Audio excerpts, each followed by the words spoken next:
Welcome to R.A.U.F's YouTube channel in a series of questions and answers with Mr. Ibrahim Dawood.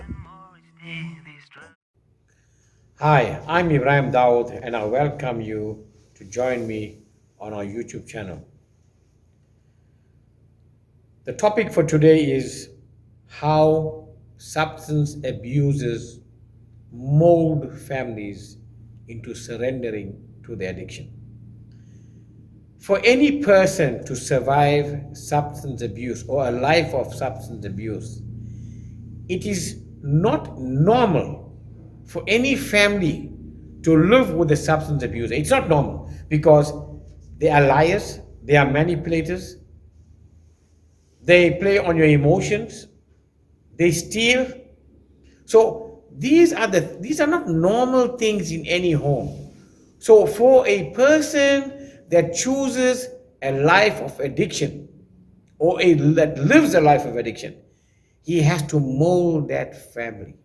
He has to take a normal functioning family with good values and he has to mold them and shape them to suit his lifestyle. And that's a very painful thing because families have to let go of their good values, the good principles, the protocols, the good normal living home. So a substance abuser has to mold them. And how he goes about doing it, he starts to manipulate. He starts to work on the emotions. He starts to tell lies that are so convincing that they start to believe him. He starts to use cheap psychology. That if you don't allow me, I'm going to walk out of the house. If you don't give me money to buy the drugs, I'm going to go and steal. And families tend to surrender to these demands. And what happens? The drug addict or the substance abuser, he starts to push the boundaries.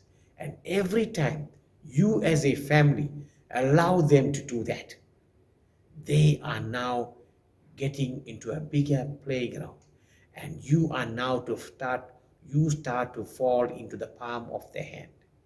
So a substance abuser has to take control of your family.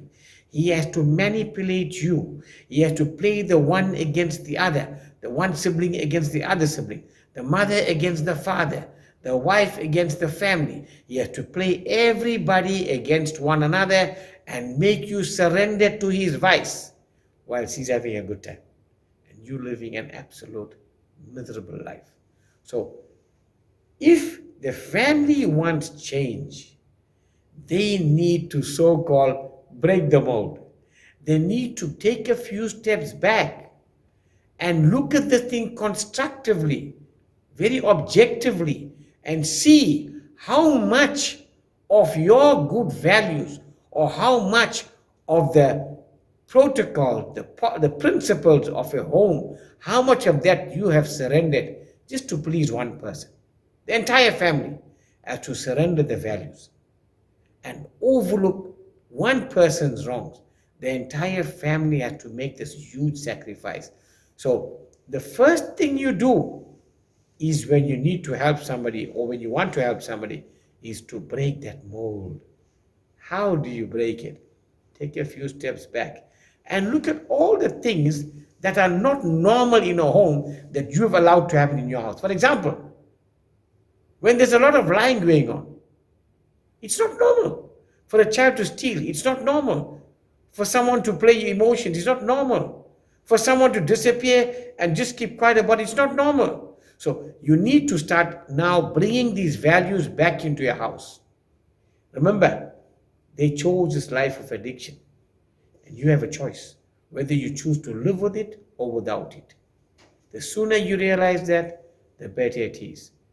Molding should be undone in stages by you first seeing reasons why you should.